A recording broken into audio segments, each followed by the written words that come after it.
Turning your engine, 12J80.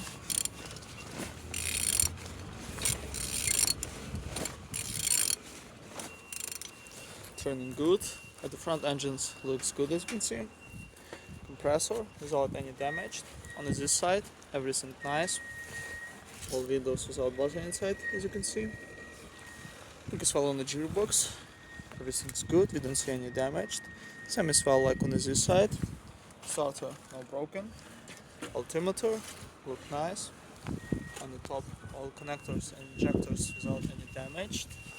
Plastics cover looking good. And on the bottom, oil sump without any cracks, no leaks. And turning your engine, 12J80.